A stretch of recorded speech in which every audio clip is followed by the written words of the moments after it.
নমস্কার, উইলো উইলে আবার আপনাদের সকলকে স্বাগত জানাই।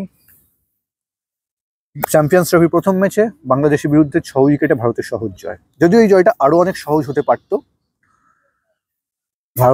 বাংলাদেশ প্রথমে ব্যাট করতে নেমে মাত্র 9 ওভারের মধ্যে 35 রানে 5 উইকেট হারিয়ে ফেলে।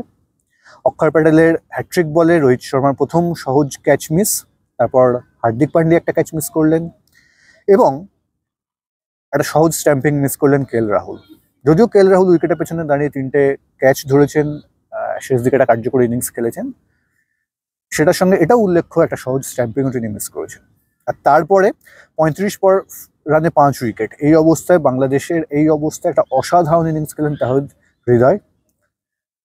জীবনের প্রথম একদিনের আন্তর্জাতিক সেঞ্চুরিটা তুলে নিলেন এবং শেষ দিকে ক্র্যাম্প নিয়ে যেভাবে লড়লেন, যেভাবে বাংলাদেশকে একটা ভদ্রস্থ লড়াই করার মতো রান তুলে দিতে সাহায্য করলেন, তাতে এই ইনিংসটার জন্য কোনো প্রশংসাই বোধহয় যথেষ্ট নয় তার এই ইনিংসটার জন্য।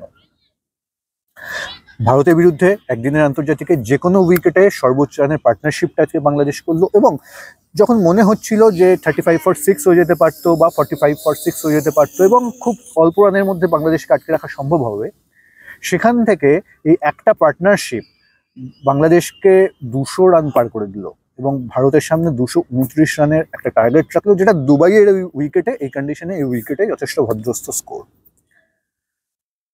অন্যদিকে ভারত বোলিংটা ভালো করলেও ফিল্ডিং খুবই খারাপ করলো। আগেই বললাম, 2টো ক্যাচ, একটা সহজ স্ট্যাম্পিং এবং তার সঙ্গে বেশ কিছু রান, বেশ কিছু মিস ফিল্ডিংও হয়েছে।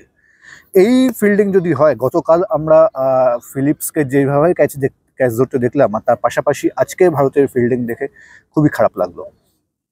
অন্যদিকে মোহাম্মদ শামি আইসিসি ইভেন্টে ফিরেই নিজের চেনা ছন্দে 5 উইকেট তুলে নিলেন, আবার খুব ভালো বল করলেন।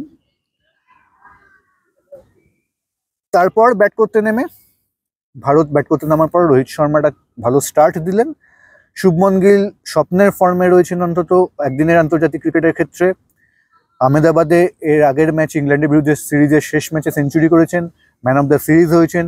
চ্যাম্পিয়ন্স ট্রফিটা যেন সেখান থেকেই শুরু করলেন, প্রথম ম্যাচ আবার সেঞ্চুরি। দারুণ ব্যাটিং করছেন শুভমন গিল এবং ভারত বোধহয় চাইবে যে শুভমন গিল এই প্রতিযোগিতা শেষ অবধি এই ফর্মেই থাকুক।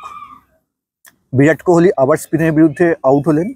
প্রথম থেকেই তাকে খুব একটা ছন্দে লাগছিল না মিরাজের সামনে, বা তারপরে ঋষাদের বলে আউট হলেন তিনি। স্পিনের বিরুদ্ধে একদমই ছন্দে লাগছিল না তাকে, প্রথম থেকে মনে হচ্ছিল যে অস্বস্তিতে রয়েছেন।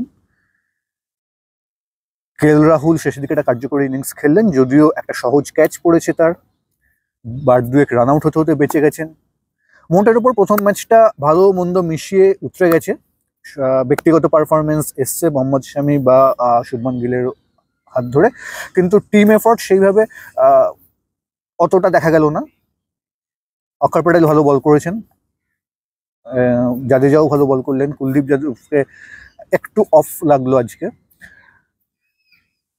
মোটের উপর যে টিমটা খুব ভালো ছন্দে রয়েছে এটা না বললেও ভালো মন্দ মিশিয়ে প্রথম ম্যাচটা উতরে গেল। দ্বিতীয় ম্যাচ এরপর পাকিস্তান, দেখা যাক কি হয়। আমাদের সবার চোখ থাকবে 23 তারিখের ম্যাচের দিকে এবং সেই ম্যাচেই সম্ভবত আমরা প্রত্যেকে আশা করব সেই ম্যাচেই ভারত সেমিফাইনালের টিকিটটা কনফার্ম করে ফেলবে।